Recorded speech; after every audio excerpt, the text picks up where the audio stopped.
Have you ever paused while scrolling through someone's social media profile and felt like you're seeing a version of them that's polished, perfected, almost too perfect? That smile, that post, that carefully curated highlight reel, it feels alive, magnetic, even aspirational. But deep down you might wonder, is that really who they are?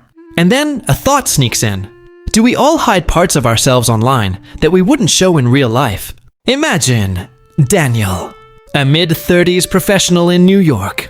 At the office, he's confident, articulate, and outgoing. On Instagram, he posts pictures of hiking trails, books, and gourmet meals, all carefully filtered. But late at night, alone in his apartment, he scrolls through posts from friends and influencers, feeling an unexpected emptiness. He wonders why he feels so different offline, more anxious, more vulnerable, while online he appears composed, admired, even enviable. Daniel is not alone. Many of us present a version of ourselves online that feels safer, cooler, or more acceptable than the messy, complicated selves we navigate offline. Psychologists call this phenomenon self-discrepancy. It's the gap between the actual self, who we truly are, with flaws, doubts, and insecurities, and the ideal self, or ought self, the person we wish to appear as to others. The internet gives us a unique canvas to craft this ideal self. On social media, you can erase moments of doubt, crop out imperfections, and post only the triumphs. Offline, however, the world is messier. Conversations can be awkward, mistakes are visible, and emotions are raw. The contrast can create a subtle tension in the mind, a sense of performance, a quiet anxiety that I am not enough as I am. This isn't just about vanity or showing off, it's about safety and control. Online, you can hide, curate, and edit yourself. You can control timing, context, and perception.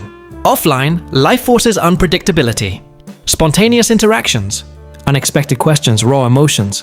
For someone who struggles with self-esteem, anxiety, or social pressures, the online world can feel like a sanctuary, a place where you can try on a mask without immediate judgment. But here's the paradox. The more carefully we craft this online identity, the more the self we hide offline can feel alien to us.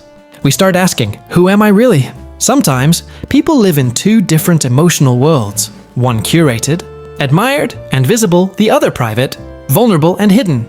The mind starts juggling these selves subconsciously. It can be exhilarating at first, feeling admired and seen online. But over time, it can also feel isolating, like wearing a costume that never comes off. Have you ever wondered why some people seem confident online, but shy offline? Or why others share intimate feelings in a forum or chat room but can barely speak up in a real conversation? It's a dance between authenticity and performance, visibility and vulnerability, safety and exposure. And it's not always conscious.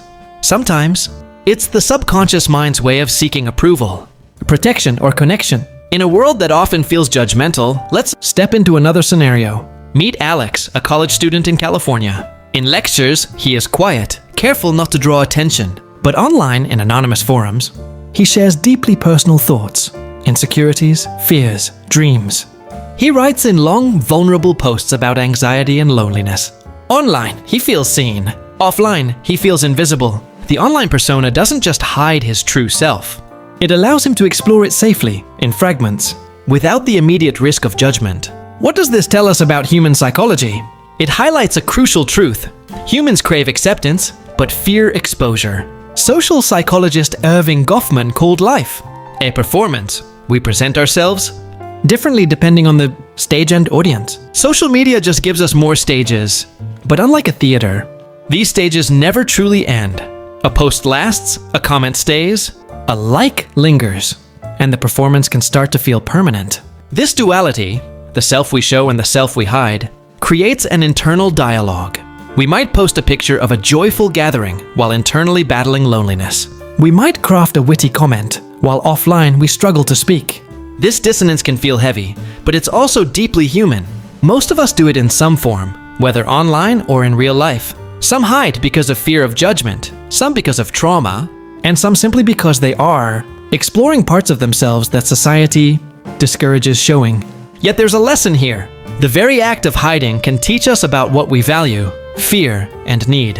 When we examine why we curate our online personas, we gain insight into our deepest insecurities and desires. We start asking questions like, what parts of me feel unworthy? Which parts of me long to be seen?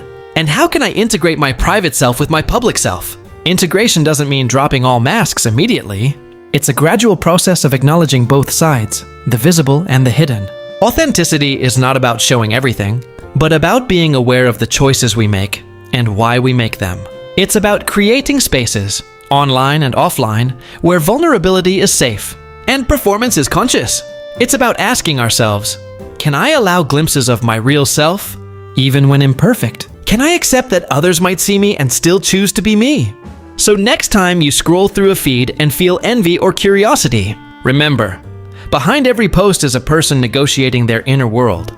Behind every picture-perfect smile is a human balancing fear, desire, and identity. And maybe, just maybe, the most powerful act is not hiding or performing, but embracing the messy, beautiful truth of who we are.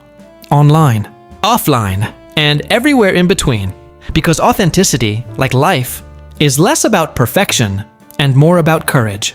The courage to be seen, to be felt, and to quietly, bravely show up as you.